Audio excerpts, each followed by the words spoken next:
RMS atau Republik Maluku Selatan merupakan negara yang didirikan oleh Christian Robert Stephen Sumokil pada 25 April 1950. Sumokil pernah menjabat sebagai Menteri Kehakiman dan Jaksa Agung di negara Indonesia Timur. Lalu, bagaimana sih awal mula pendirian negara RMS ini? Perlu kalian tahu juga, RMS sampai saat ini masih ada loh. Kalau ngomongin RMS, nggak bisa dilepaskan dari sistem federal negara kita dulu guys. Untuk membahas RMS, kita wajib tahu bentuk negara kita dulu, yaitu pada masa agresi militer Belanda hingga pertengahan 1950. Nah, tadi saya mengatakan tentang negara Indonesia Timur. Ya, ini merupakan negara bagian dari wilayah Republik Indonesia Serikat. Jadi dulu tuh negara kita berbentuk federasi, ya kayak Amerika atau Malaysia gitu. Pasca agresi militer Belanda II, sudah mulai banyak berdiri negara-negara federal yang bisa dibilang negara boneka Belanda seperti negara Pasundan, negara Borneo, negara Indonesia Timur, dan negara-negara lainnya. RI saat itu hanya menyisakan Yogyakarta dan sebagian Sumatera saja. Bahkan setelah konferensi meja bundar pada tahun 1949 ditandatangani, negara kita masih berbentuk federasi di bawah Uni Indonesia Belanda. Tapi bedanya bangsa kita sudah diakui kedaulatan wilayahnya dari Sumatera hingga Maluku. Kita bersama Belanda mendirikan Republik Indonesia Serikat atau RIS. Kemudian Soekarno yang sebelumnya adalah Presiden RI diangkat menjadi Presiden RIS. Di sini RI merupakan negara bagian dari RIS ya. Setelah beberapa bulan berbentuk federasi, muncul gagasan untuk kembali ke bentuk negara kesatuan. Nah, disinilah masalah mulai muncul. Pastinya ada pihak-pihak yang kontra dengan gagasan membentuk negara kesatuan. Salah satunya yaitu Christian Sumokil. Sumokil saat itu merupakan Jaksa Agung di negara Indonesia Timur. Ketika wacana kembali ke bentuk negara kesatuan muncul, jelas Sumokil menolak keras hal tersebut. Ia seakan tidak ingin kehilangan posisi di negara Indonesia Timur.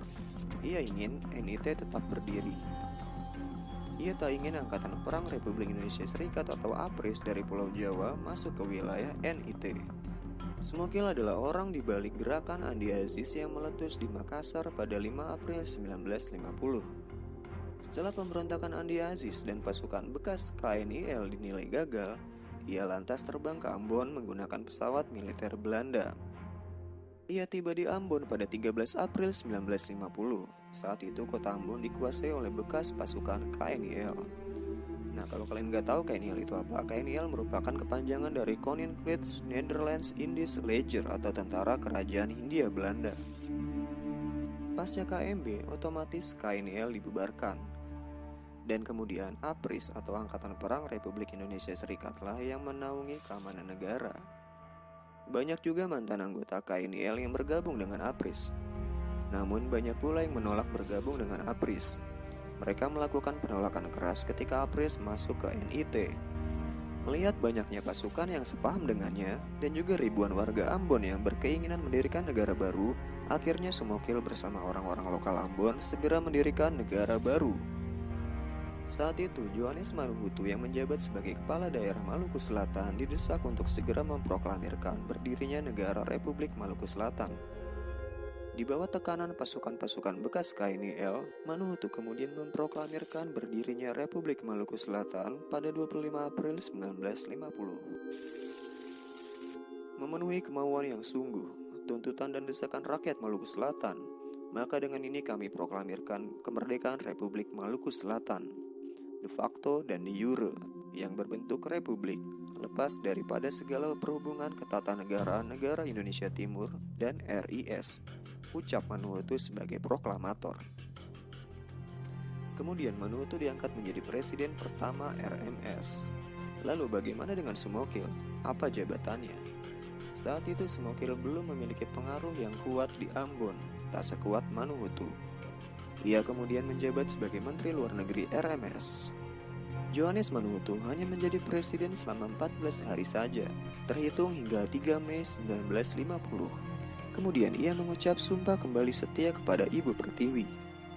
Sumokil lantas mendapatkan jabatan tertinggi di RMS sebagai presiden. Bekas anggota KNIL yang turut dalam pembentukan RMS pun kemudian naik pangkat tinggi. RMS pun resmi berdiri. Wilayah RMS yang diklaim antara lain Pulau Ambon, Pulau Seram, dan Pulau Buru yang merupakan pulau-pulau besar di bagian Maluku Selatan. Ibu kotanya adalah Ambon. Ini adalah bendera RMS yang dipakai hingga 2011.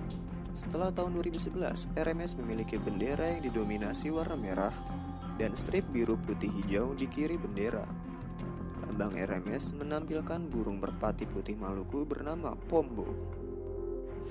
Lagu kebangsaan RMS adalah Maluku Tanah Airku.